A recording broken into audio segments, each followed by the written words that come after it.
Bienvenidos a otro video de Destripando Videojuegos. Hoy toca hablar del primer Assassin's Creed, mi título favorito de tan sobreexplotada saga. Si bien en su momento mostró una historia interesante, pero ahora es el momento de destripar su narrativa.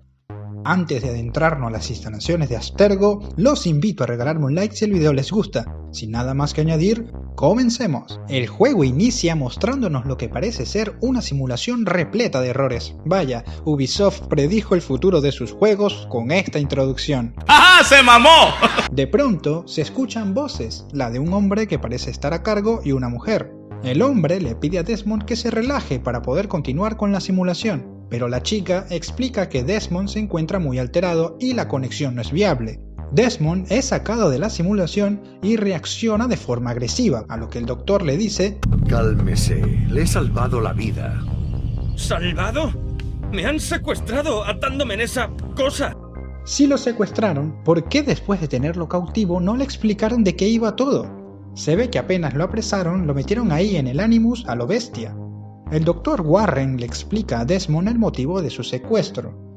Resulta que este pertenecía a la Orden de los Asesinos y quieren que este entre al Animus porque dicha máquina permite acceder a los recuerdos genéticos. La droga, que no vea. Desmond al parecer es descendiente de un famoso asesino que vivió hace unos 900 años, quien estuvo en contacto con un objeto misterioso y que los jefes de Abstergo andan buscando. Deben de haber cientos de descendientes de Altair, el asesino al cual quieren revivir sus recuerdos por medio de Desmond.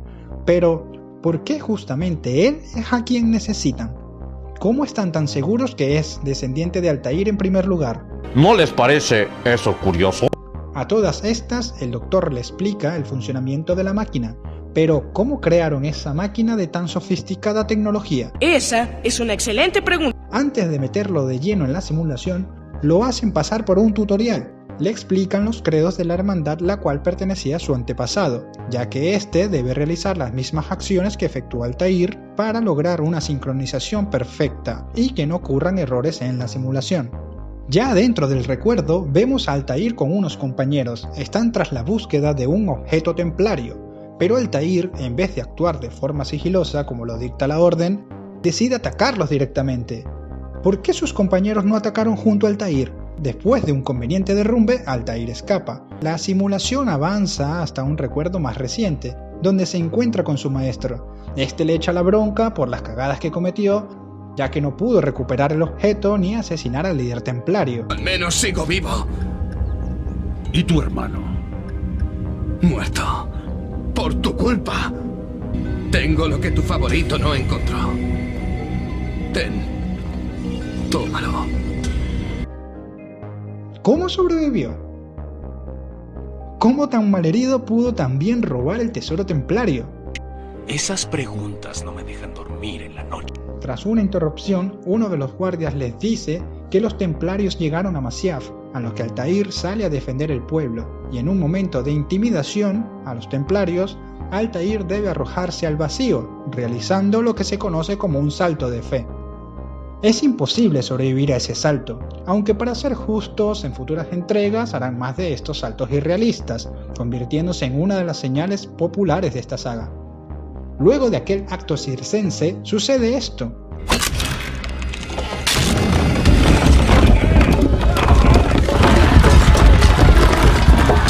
¿Por qué no había ningún guardia asesino para activar la trampa en primer lugar?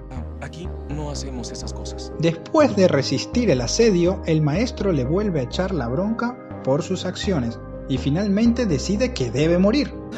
Oye, tranquilo, viejo. Tras este suceso, deciden sacar a Desmond del Animus. Resulta que, si permanece mucho tiempo en el aparato, puede terminar desgastándose a nivel mental o una vaina así. A todas estas, lo dejan descansar y Desmond aprovecha para familiarizarse con su prisión. Algo que me llama mucho la atención es, si el proyecto con el Animus es algo secreto, ¿cómo es que los ventanales, siendo tan enormes, no estén polarizados? De última pueden ponerle unas persianas, no lo sé. Siguiendo con la historia, resulta que Altair está vivo. Al final, el maestro le dice que le quitaron sus armas y su rango dentro de la orden, degradándolo a novato, que si desea recuperar su equipo, debe asesinar a 9 hombres, que son los que controlan puntos claves en la ciudad, personas muy importantes y peligrosas. Entiendo que el objetivo de ser degradado es para que él remida sus acciones, pero ¿cómo es que ser degradado de rango puede afectar a sus habilidades físicas? Esa experiencia cercana a la muerte también le afectó a su memoria psicomotriz. Vámonos, vámonos, vámonos. Damasco es la primera ciudad que visita. Allí encuentra su objetivo y luego la asesina. Y acá es donde sucede una de las interrogantes que me persigue durante toda la saga. ¿Dónde tienen lugar estas conversaciones?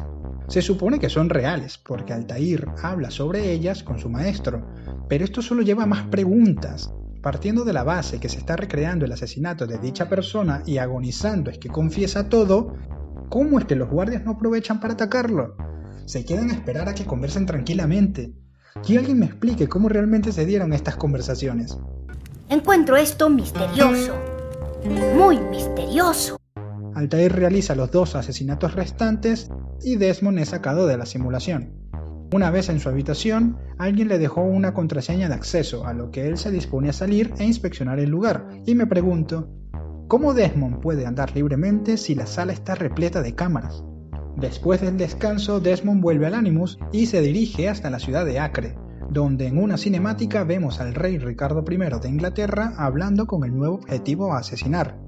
Pero lo que me resulta curioso es que el rey y su comitiva están a caballo dentro de la ciudad, pero ya en el juego, Altair no puede entrar a caballo a las ciudades. Supongo que es un derecho reservado solo a la realeza. Pues sí, güey, no mames. Después de cumplir su objetivo, viaja hasta Damasco, donde da con su nueva presa. Acá resulta que toda la celebración fue una trampa, pero ¿cómo es que se envenenan todos al mismo tiempo? Y lo más descabellado sucede a la hora de cazar a su objetivo. Altair tiene una excelente condición física, pero el gordo corre más rápido que él. Vaya, las sorpresas nunca acaban. Luego de haber sido sacado de la simulación, le cuentan a Desmond que los asesinos de la actualidad han dado con su paradero y van a ir a rescatarlo. Luego Lucy le explica... Y ahora estás en poder de los templarios. ¿Vidic es un templario? Era imposible que lo supieras, lo ocultan muy bien. Pero respondiendo a tu pregunta, Vidic trabaja para ellos, como todos. Abstergo es una de sus compañías. Creía que los templarios eran tíos con yelmos que se sentaban en mesas redondas para... ¿Mesas redondas? ¿Realmente Desmond es tan idiota? Esos son los caballeros del rey Arturo. No cabe duda que es un estúpido. Pero una vez en la simulación, el maestro de Altair le revela lo que es capaz de hacer el tesoro de los templarios. Y después de decirle dónde encontrar sus próximos objetivos, le advierte que... Sus seguidores harán todo lo que puedan por descubrirte. Saben que les busca un hombre con capucha blanca. Así que te estarán esperando. No me encontrarán. Soy una aguja en un pajar. ¿Por qué no se pone una túnica de otro color? Finalmente, después de dar con los objetivos y tachar sus nombres de la lista, ya solo queda un objetivo final, el maestre de los caballeros templarios, Roberto de Sable. Esa es una amenaza a nivel Vengadores. Una vez fuera del Animus, Desmond le dice esto al doctor. Algunas cosas de las que veo en el Animus parecen incorrectas, falsas, como si la historia, no cuadrara. Hay libros, cartas, documentos, todo tipo de fuentes materiales del pasado. Algunas parecen contradecirse con lo que estoy viendo en el Animus.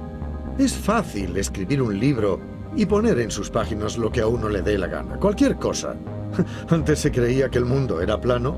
Y de esta manera, Ubisoft justifica todas las incoherencias históricas que transcurren en el juego. Pero a nivel narrativo, estas incoherencias en realidad son parte de las diégesis del juego. No tengo pruebas, pero tampoco dudas.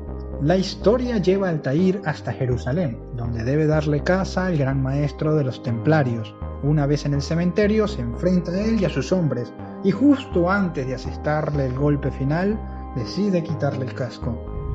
¿Es que esperabas ver a otra persona? ¿Qué brujería es esta?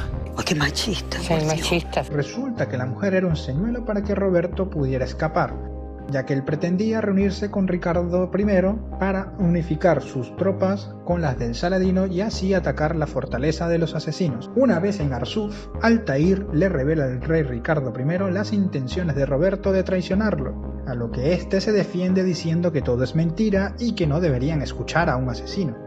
y como el rey le da fiaca y prefiere pasar de todo, es mejor que se maten entre ellos. ¡Que se armen los pinches chingadazos! Después de enfrentarse a Roberto y a sus hombres en una pelea para nada injusta, Altair logra vencerle y se da paso a la confesión habitual. Él te envió a matar a 9 hombres. Los 9 que guardaban el secreto del tesoro. ¿Y qué? No eran 9 los hombres que encontraron el tesoro. Dudo mucho que estés tan dispuesto a matarle a él como lo estás para matarme a mí. ¿A quién? A tu maestro, Al-Mualim. Así que con esta revelación, Altair decide ir a confrontar a su maestro, pero justamente sacan a Desmond del Animus. Han venido por usted.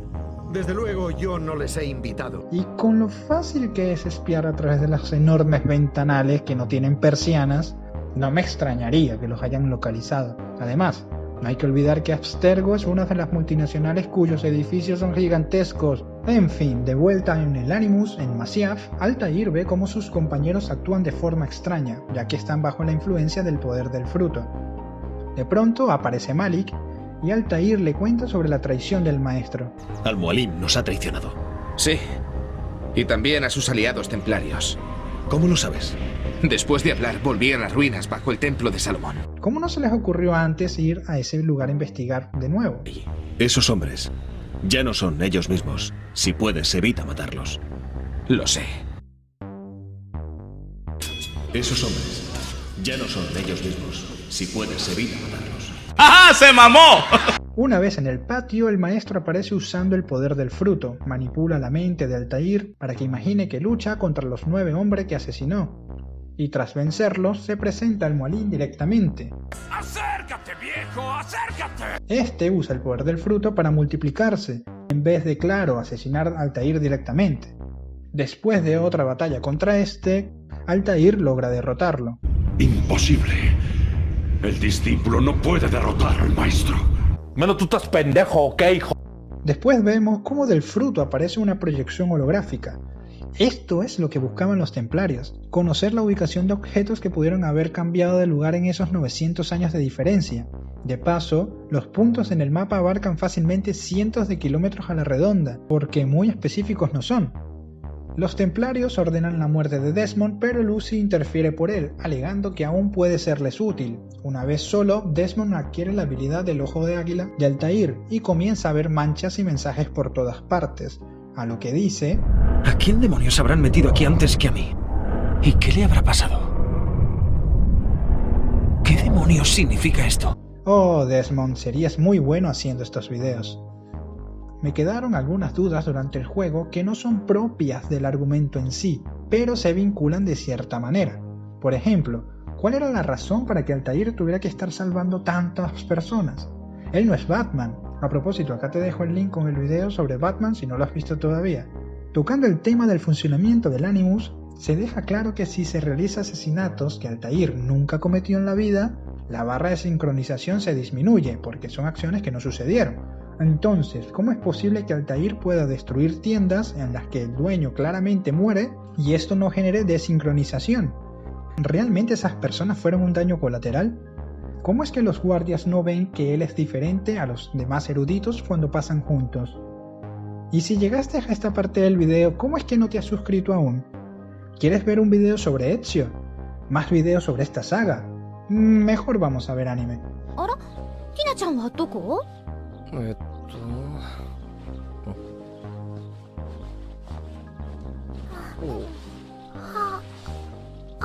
Ohayou gozaimasu. ゆうべは楽しかったですね、お兄さん。ちょっと怖い時もありましたけど、いろいろ教えてくれて嬉しかったです。FBI, open up!